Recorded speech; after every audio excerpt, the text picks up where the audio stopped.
नमस्कार दोस्तों, कैसे हैं आप सभी? मैं उम्मीद करता हूँ मस्त होंगे और व्यस्त होंगे। दोस्तों, एग्ज़ाम जो पेट का है वो बड़ा नज़दीक आ चुका है और मैंने पेट के एग्ज़ाम को ध्यान में रखते हुए सिलेबस के अकॉर्डिंग टॉपिक टू टॉपिक इन वीडियोज़ को बना रहा हूँ, जिसे आप देखेंगे तो निश्चित है कि आपको उससे लाभ मिलेगा दोस्तों। आइए देखते हैं कि पिछले वीडियो में हम लोगों ने क्या-क्या सीख लिया है, ठीक है? देखिए, तो हम लोगों ने सबसे पहले सीखा कि 1857 की क्रांति में क्या-क्या चीज़ें हुई, कैसे हुई, है ना? कौन इसको स्वतंत्रता संग्राम कहता है, कौन इसको सैन्य संग्राम कहता है, कौन इसको राष्ट्रीय आंदोलन कहता है, ये सारी बातें। फिर हम लोगों ने दोस्तों 1877 में ही जो आपका दिल्ली दरबार था, दिल्ली दरबार, उसको देखा। फिर 1878 में हम लोगों ने वारनाकुलर वारनाकुलर प्रेस एक्ट देखा और आर्म्स एक्ट देखा। आर्म्स एक्ट देखा दोस्तों। तो इसमें आप समझिए कि वारनाकुलर प्रेस एक्ट में जो देसी भाषा में जितने भी प्रेस थे उन पे कम उसको थोड़ा बाउंड करना था, क्योंकि उसमें अंग्रेज़ों के विरुद्ध चीज़ें छपती थी, तो उससे बचने के लिए सरकार ने ये लाया था। फिर उसके बाद दोस्तों हम लोग 1885 में राष्ट्रीय कांग्रेस राष्ट्रीय कांग्रेस एओयू वाली हम लोगों ने राष्ट्रीय कांग्रेस पढ़ा था। फिर उसके बाद 1905 में हम लोगों ने बंगाल विभाजन को देखा था, जिसमें कि लॉर्ड कर्जन उस समय वायसराय था। उसने जो है देश में हिंदू मुस्लिम करने के लिए, सांप्रदायिक दंगे को भड़काने के लिए ये बंटवारा किया था दोस्तों, ठीक है ना? उसके बाद 1906 में मुस्लिम लीग की स्थापना ढाका के नवाब उल्ला खां ने किया था ना। चलिए आगे बढ़ते हैं। अब देखिए, उसके बाद 1907 में कांग्रेस का विभाजन होता है। कांग्रेस का विभाजन होता है, अध्यक्ष पद के लिए नरम दल और गरम दल में बढ़ जाते हैं। 1909 में मार्ले मिंटो सुधार आता है। मार्ले मिंटो सुधार में क्या होता है कि मुसलमानों के लिए पृथक निर्वाचन क्षेत्र देने की बात होती है दोस्तों। उसके बाद 1911 में दिल्ली दरबार लगता है। दिल्ली दरबार लगता है जिसमें जॉर्ज पंचम और उनकी वाइफ मैरी आते हैं, और उसी समय बंगाल विभाजन को रद्द किया जाता है और दिल्ली को अलग से राजधानी क्षेत्र घोषित किया जाता है। 1911 में ही पहली बार राष्ट्रगान रविन्द्रनाथ टैगोर ने गाया था, जिस पर खुश होकर के नाइट हिट की उपाधि इनको दी गई थी। साथ ही साथ 1913 में गीतांजलि के लिए इनको नोबेल का पुरस्कार भी मिला था, साहित्य का नोबेल पुरस्कार। उसके बाद देखिए दोस्तों 1914 में अगर देखा जाए, 14 में तो आपका प्रथम विश्व युद्ध होता है। प्रथम विश्व युद्ध होता है। मैंने सारी बातें कर ली। इसमें दो कैटेगरी होते हैं देशों के, एक मित्र राष्ट्र होते हैं, मित्र राष्ट्र, और एक होते हैं आपके ध्रुवीय राष्ट्र। ये दोनों जो है आपस में भिड़ रहे होते हैं, और इसमें भारत नहीं था दोस्तों, लेकिन मित्र राष्ट्र की तरफ से भारत लड़ा था ब्रिटेन के कहने पर। 1904 में ही एक प्रकरण और हुआ था, कामा गाटा मारू। कामागाटा मारू प्रकरण जो हुआ था, यह एक नौका थी, उससे संबंधित है दोस्तों। फिर देखिए 1915 में महात्मा गांधी का दक्षिण अफ्रीका से भारत आना, भारत आ गए हमेशा के लिए, ठीक है ना? कब? 9 जनवरी को। फिर 1916 में क्या होता है कि आपका लखनऊ समझौता होता है ना, जिसमें नरम दल, गरम दल और जो है मुस्लिम लीग एक हो जाते हैं। उसके बाद एक और चीज़ होता है, यहीं पर बीएचयू की स्थापना होती है, और इसमें एक चीज़ और होता है कि गांधी जी को केसर ए हिंद की उपाधि भी दी जाती है। केसर ए हिंद की उपाधि भी दी जाती है। उसके बाद 1917 में अगर हम लोग बात करें तो आप पाएंगे चंपारण आंदोलन। तो आज हम लोग यही चंपारण आंदोलन से ही इसकी शुरुआत करेंगे। और पीछे की बातें मैंने पिछले 2 वीडियोज में बहुत ही बेहतरीन तरीके से आपके समक्ष रख चुका हूँ। ठीक है दोस्तों, तो ध्यान से उसको देखिएगा। ये सारे डेट आपको याद होने चाहिए। इतिहास तभी आपके लिए आरामदायक कंफर्टेबल होगा जब आपको ईयर्स याद होना। चलिए आइए देखते हैं चंपारण आंदोलन के बारे में कुछ खास पहलू। दोस्तों, चंपारण आंदोलन की बात करें तो चंपारण जो जगह है वह बिहार में स्थित है। अभी बीपीएससी का एग्जाम देने के लिए बहुत से लोग पश्चिमी चंपारण और पूर्वी चंपारण गए थे। तो चंपारण ध्यान रखिएगा दोस्तों, चंपारण की बात करें तो उससे पहले 1916 में आपको मैंने एक चीज़ बताया था, क्या? लखनऊ समझौता बताया था। अब इस समझौता में हमने ये भी बताया था कि 3 लोग एक हुए थे, एक गरम दल, एक नरम दल और इधर मुस्लिम लीग, यह भी एक हो गए थे दोस्तों। मुस्लिम लीग भी एक हो गया था। अब इन्हीं लखनऊ समझौता में जहाँ पर ये हो रहा था वहीं पर एक व्यक्ति आए थे जिनका नाम था राजकुमार शुक्ल। और राजकुमार शुक्ल जो है, इन्होंने क्या किया था, जब यहाँ आए थे तो ये सोच के आए थे कि हम भी चलेंगे और कांग्रेस के लोगों से बात करेंगे कि हमारे बिहार के किसानों की स्थिति बड़ा दयनीय है, आओ हमारे पास और इन समस्याओं का समाधान करो।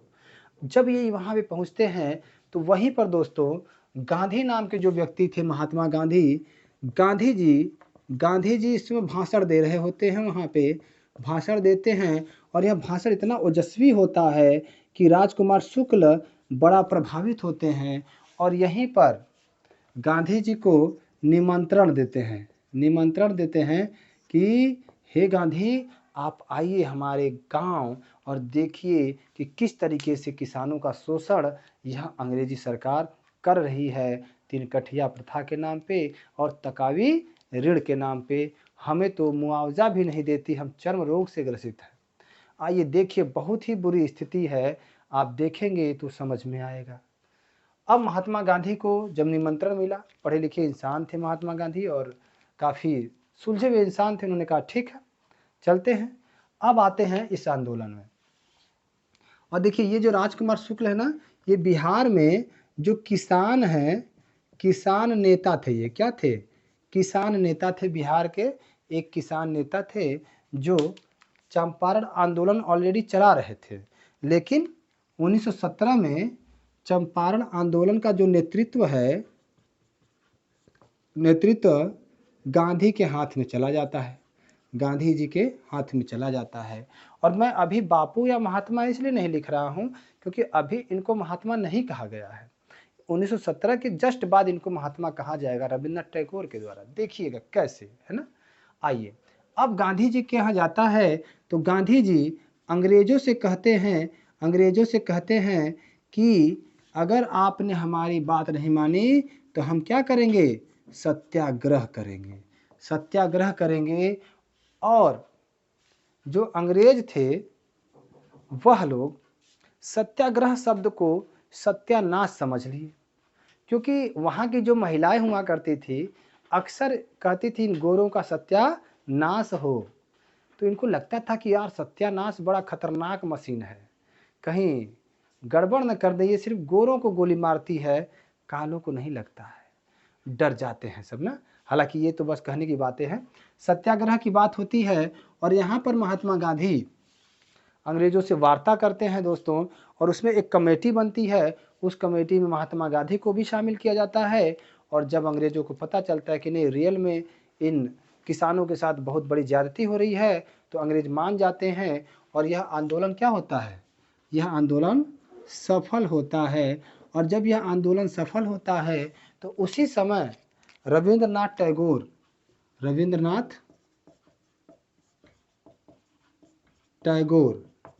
ये इनको क्या कहते हैं? महात्मा। तो महात्मा की उपाधि देते हैं किसको?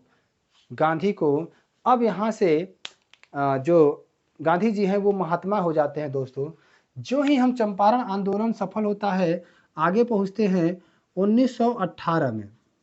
तो यहाँ पर एक आंदोलन जो है जिसका नाम है अहमदाबाद मिल मजदूर आंदोलन, आप समझिएगा इसको, मिल मजदूर आंदोलन, अहमदाबाद मिल मजदूर आंदोलन शुरू होता है। अब इसमें क्या होता है, ये इसका जो कारण था, जो ज्वलंत कारण था, वो था प्लेग बोनस था दोस्तों। प्लेग बोनस को लेकर के यह आंदोलन चला रहे थे, ठीक है ना। तो इसका जो प्लेग बोनस की बात थी, होता क्या, अच्छा इसमें भी देखिए इसका भी कारण था। चंपारण आंदोलन का जो कारण था, मुख्य कारण था दोस्तों, एक तो तकावी ऋण और एक था 3 कठिया प्रथा।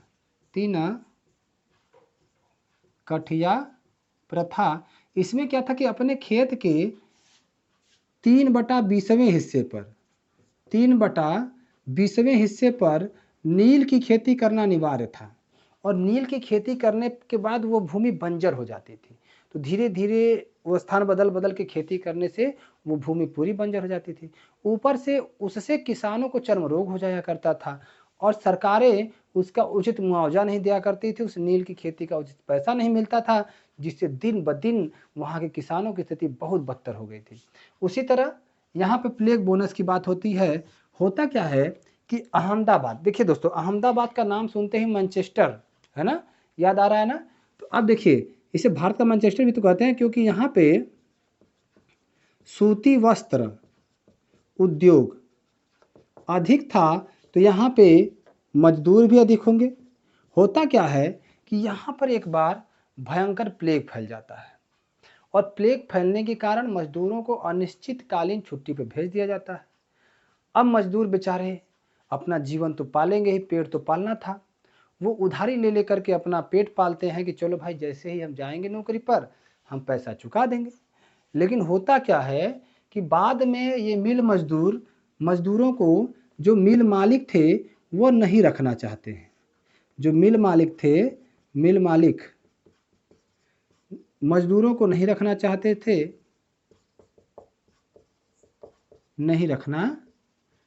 थे, जबकि मजदूर कह रहे थे कि जितने दिन छुट्टी थी उतने का वेतन, क्योंकि आपने हमें रखा था, प्लस 50% बोनस हमको चाहिए। और मिल मजदूर बिल्कुल नहीं माने। ध्यान से सुनिए, बड़े इत्मीनान से, बड़ा मजा आएगा। नहीं माने, ठीक है ना, नहीं माने। तो अंत में इस आंदोलन का नेतृत्व अपने हाथ में किसने लिया, तो दोस्तों ध्यान रखिए, अब यहीं से पासा पलट जाएगा। इसका नेतृत्व कौन करते हैं, अब लिख सकता हूँ, महात्मा गांधी करते हैं। और गांधी कहते हैं कि मैं क्या चलाऊंगा, सत्याग्रह। तो मिल मजदूर सोचे, यार जब अंग्रेजों की नहीं चली तो हम लोग कौन है, किस खेत की मूली है, ये बड़ा खतरनाक सत्याग्रह करता है व्यक्ति। डर जाते हैं और जो मालिक होते हैं, मिल मजदूर के मालिक जो होते हैं, वह वेतन प्लस 20% बोनस देने के लिए तैयार हो जाते हैं। लेकिन फिर गांधी जी और अन्य मजदूरों के साथ जब होता है बैठक, तो वेतन प्लस 35% बोनस को लेकर के सहमति बन जाती है दोस्तों, सहमति बन जाती है और यह आंदोलन भी क्या हो जाता है, सफल हो जाता है।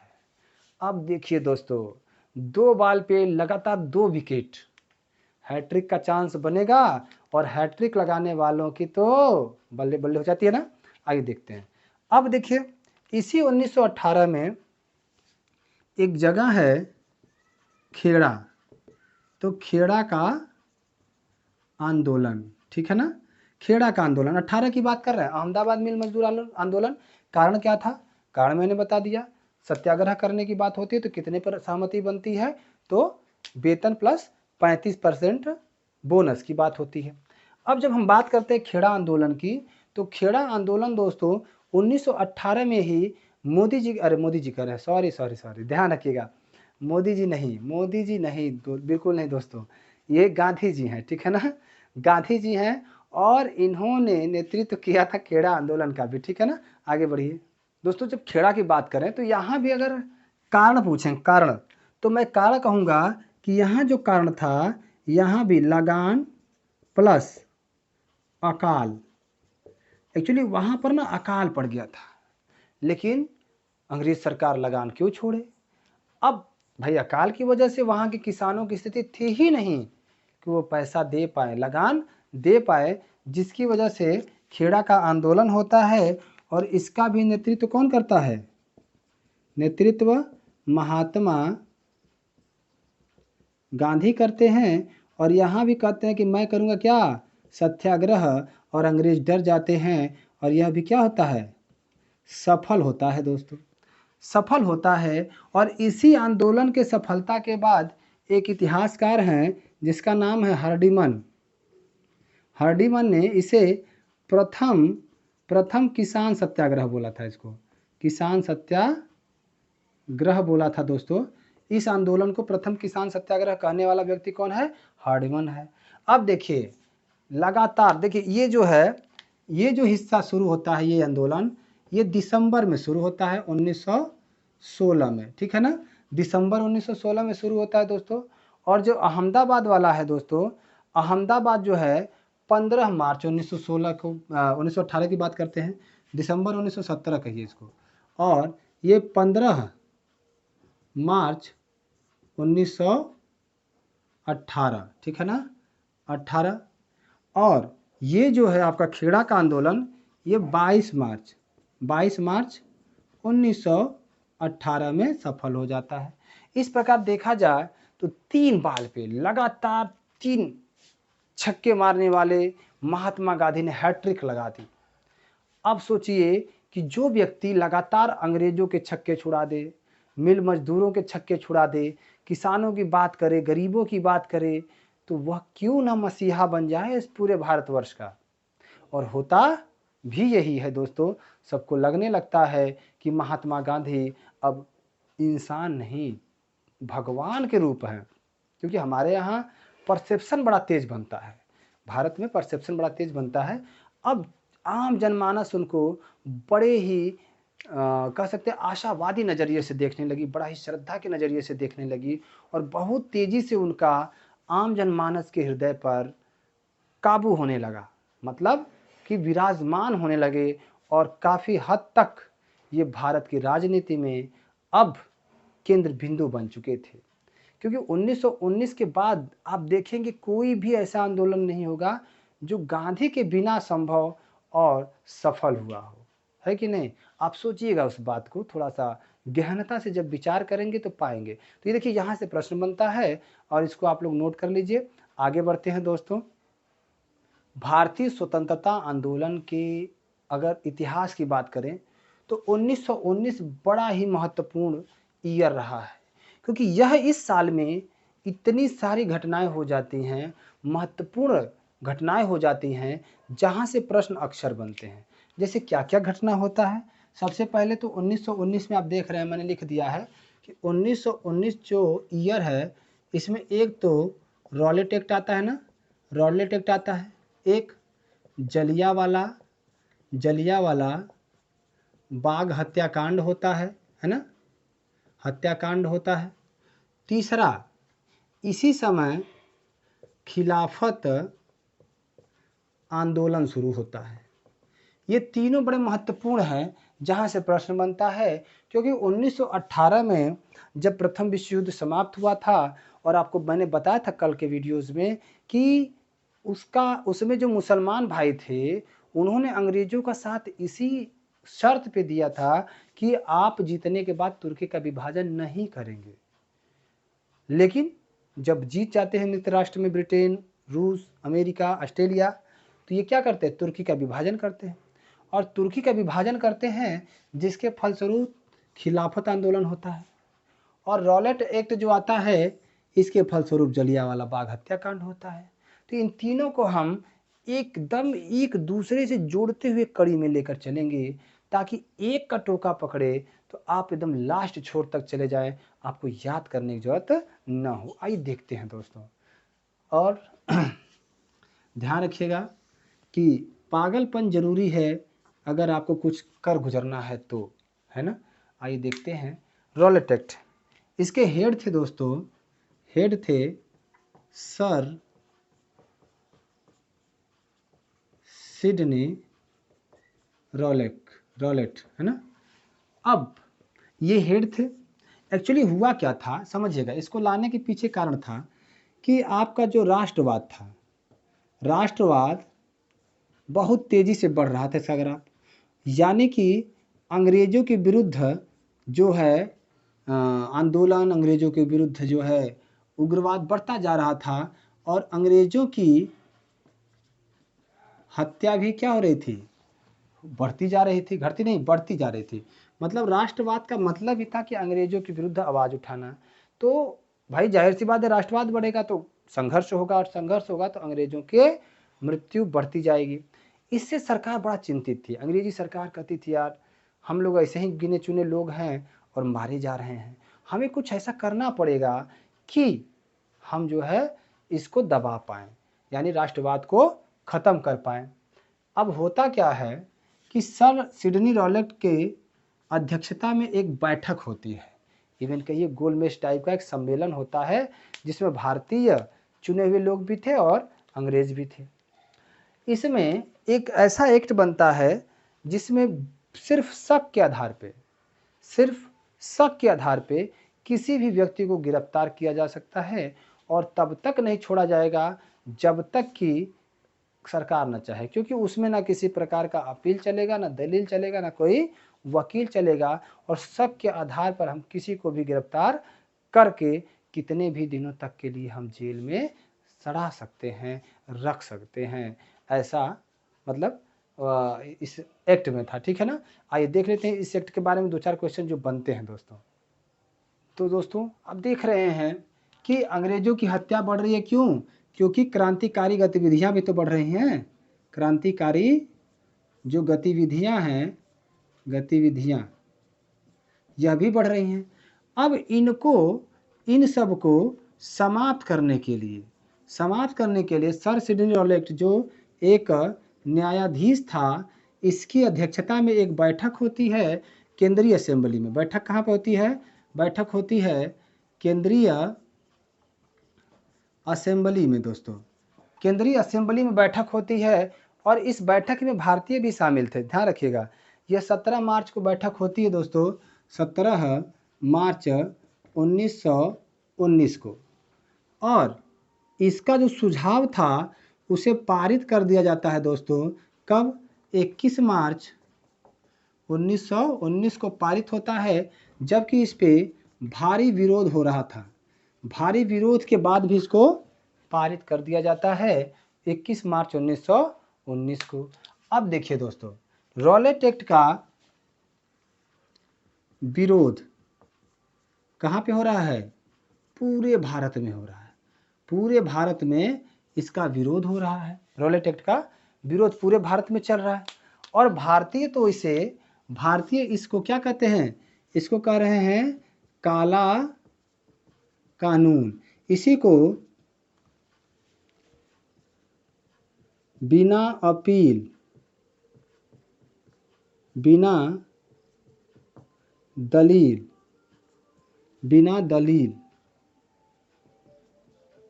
और बिना वकील का कानून कहते हैं। तो इसी को हम लोग बिना या ना कहिए, ना अपील, ना दलील और ना वकील का कानून।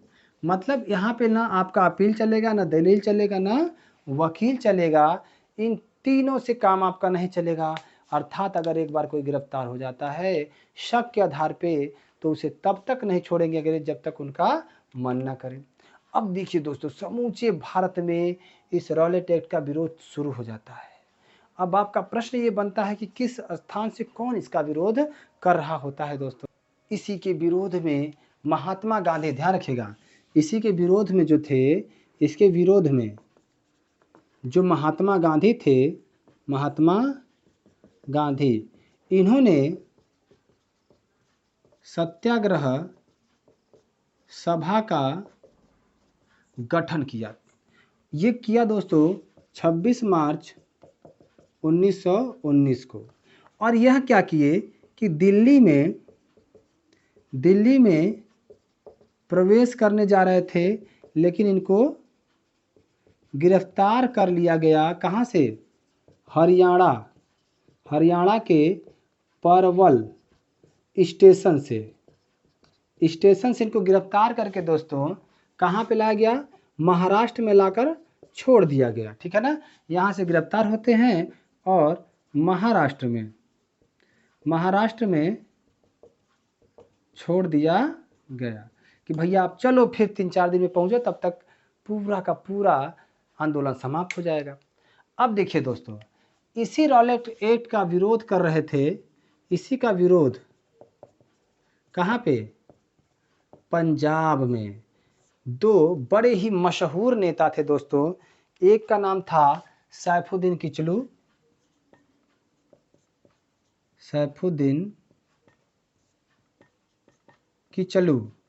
और एक था दोस्तों सतपाल।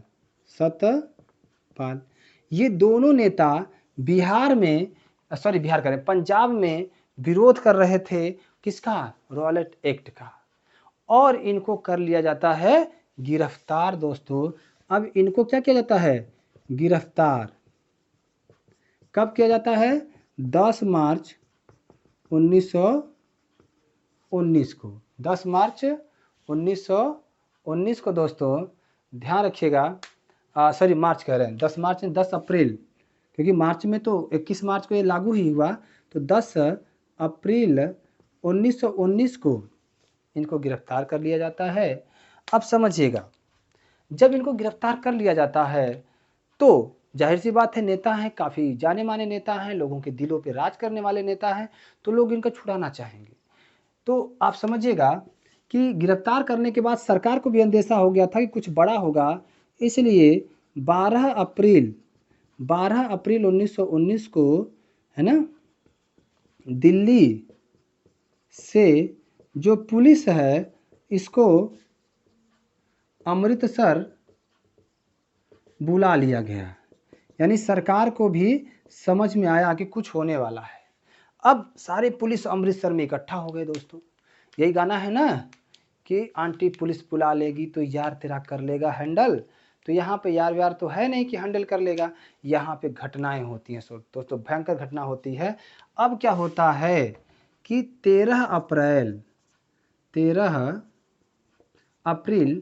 1919 को एक घटना होती है दोस्तों, जिसका नाम है जलियांवाला बाग हत्याकांड।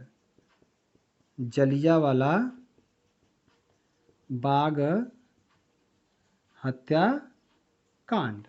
तो दोस्तों ध्यान रखिएगा, मैंने बहुत ही इत्मीनान से रॉलेट एक्ट को जलियांवाले बाग हत्याकांड से जोड़ा है, और इसी तरीके से आगे बढ़ते हुए हम लोग खिलाफत आंदोलन पे पहुंच जाएंगे। तो जलियांवाला बाग हत्याकांड 13 अप्रैल 1919 को होता है। होता क्या है कि जलियांवाला बाग है दोस्तों, जो पंजाब का सबसे बड़ा त्यौहार है, जिसका नाम है बैसाखी। इसी दिन इस बाग में हमेशा की तरह इस बार भी बहुत ही खूबसूरत मेला लगा हुआ था, जिसमें स्त्रियां, बूढ़े, बच्चे, जवान, लड़के, लड़कियां सब उपस्थित थे। और उसी में एक शांतिपूर्ण सभा का भी आयोजन किया जाता है कि सैफुद्दीन किचलू और सतपाल को कैसे छुड़ाया जाए। अब यह बात माइकल डायर, जो उस समय का जनरल ऑफिसर था, जनरल कमांडेंट था, और ओडी डायर, इन दोनों को पता चलती है। और यहीं पर एक कांड होता है जिसमें जनरल ओडी डायर बहुत तेज गोलियों का बौछार कराता है और हजारों की संख्या में लोग मर जाते हैं दोस्तों। और कहा जाता है कि उसमें एक कुआं था और उस कुएं में लाशों से वो कुआं भर गया था दोस्तों। इतने लोग मरे थे उस कुएं में कि लाशों से वो कुआं पूरी तरह से भर गया था। आप सोच सकते हैं कि कितनी जानें उस दिन हताहत हुई, कितने लोगों को इन लोगों ने मार गिराया सिर्फ सत्ता के लिए, है ना। आइए देखते हैं, अब जलियांवाले बाग हत्याकांड पे चलते हैं दोस्तों। जैसा कि जलियांवाला बाग हत्याकांड की अगर हम बात कर रहे हैं, इस दिन बहुत से बच्चों के पिता मरे थे, इस दिन बहुत से पिता के बच्चे मरे थे, इस दिन बहुत से पत्नियों के पतियों का संसार उजड़ गया था। यहाँ पे बहुत से पतियों की पत्नियां मरी थी दोस्तों, बहुत से माएँ, बहुत सी बहनें, बहुत से दादाएँ, दादियाँ, मतलब बहुत सारे लोग इसमें हताहत हुए थे। अब देखिए, बात हमने कहा था ना कि 13 अप्रैल के दिन जलियांवाले बाग में एक शांतिपूर्ण क्या थी, सभा चल रही थी। इसी शांतिपूर्ण सभा पर जो माइकल डायर है, माइकल डायर ने आदेश दिया माइकल डायर, जो कि उस समय का दोस्तों माइकल डायर जो है जनरल गवर्नर तो नहीं कह सकते, वह जो है लेफ्टिनेंट गवर्नर था। ये क्या था, ये एक लेफ्टिनेंट गवर्नर था, लेफ्टिनेंट गवर्नर। इसने आदेश दिया किसको, ओडी डायर को आदेश दिया, जनरल ओडी डायर को दिया। अब इसने क्या किया था, ओडी डायर ने वहां पर जो है पुलिस बल से गोली चलवा दी। अब सोचिए दोस्तों, अचानक शांतिपूर्ण निहत्थे लोगों पर भयंकर गोलीबारी अगर हो जाए, जैसे इस समय गाजा पट्टी में फिलिस्तीनियों पर इसराइल कर रहा है रॉकेट मिसाइल से हमला, सोचिए उसी तरह आप एक बार इससे तुलना करके देखिएगा कि एक सभा चल रही है शांतिपूर्ण और अचानक चारों तरफ से घेर कर ताबड़तोड़ गोलियों का बौछार कर दिया जाए, कैसा भयावह मंजर होगा, आप समझ सकते हैं। आइए, अब तो हमने गोली चलवा दी भाई उसने, अब ओडी डायर सभा पर जो है अंधाधुंध फायरिंग करा देता है, हजारों मारे जाते हैं और हजारों घायल होते हैं दोस्तों। इसमें क्या होते हैं, हजारों जो है हजारों लोग घायल होते हैं और हजारों मारे जाते हैं दोस्तों, मारे जाते हैं। अब इस कांड की जो निंदा पूरे भारत के साथ साथ पूरे विश्व में होती है कि ब्रिटेन ने बहुत गलत किया। जैसे अभी क्या है, फिलिस्तीनियों पर जब इजराइल हमला कर रहा है तो अब देखिए फिलिस्तीनियों के पक्ष में पूरा विश्व खड़ा हो रहा है, जबकि इजराइल अब अकेला पड़ता जा रहा है। उसी तरह दोस्तों उस समय भारत के लोगों के पक्ष में पूरा विश्व आवाज़ उठा रहा था कि भाई इसने गलत किया है, ब्रिटेन ने इस तरीके से निहत्थे लोगों पर हथियार नहीं चलाना चाहिए था। पूरे भारत में इसकी निंदा होती है, और जब भारत में निंदा होती है दोस्तों तो बहुत लोगों ने अपना जो अंग्रेज सरकार ने उनको पुरस्कार दिया था, जो पदक दिया था, सब लौटाना शुरू कर देते हैं दोस्तों। अब देखिए, यहीं पर हमारे जाने माने क्रांतिकारी रविंद्रनाथ टैगोर, इन्होंने नाइट हुड की उपाधि लौटा दी जो उनको मिला था 1911 में गाना गाने की वजह से ना। साथ ही साथ इसी के विरोध में एक व्यक्ति हैं शंकरन नायर। इन्होंने क्या किया, शंकरन नायर जो थे, इन्होंने दोस्तों ध्यान रखिएगा वायसराय की कार्यकारिणी से इस्तीफा दे दिया, त्यागपत्र दे दिया। वायसराय की कार्यकारिणी से त्यागपत्र दे दिया। इसी विरोध के दोस्तों जमना लाल बजाज भी थे, जमना लाल बजाज। इन्होंने क्या किया कि अपनी राय बहादुर की उपाधि लौटा दी। राय बहादुर की उपाधि क्या थी, वो उन्होंने लौटा दिया। अब समझिए इस बात को। अब इससे ना सरकार पर एक संकेतात्मक रूप से दबाव बनता है, और इस दबाव को झेलना बड़ा मुश्किल होता है दोस्तों। अब इन्हीं सब दबावों की वजह से सरकार, ब्रिटिश प्रशासन पर काफ़ी दबाव बनता है और सरकार इसके जांच का आदेश देती है। अब देखिए, जो ब्रिटिश प्रशासन है, ब्रिटिश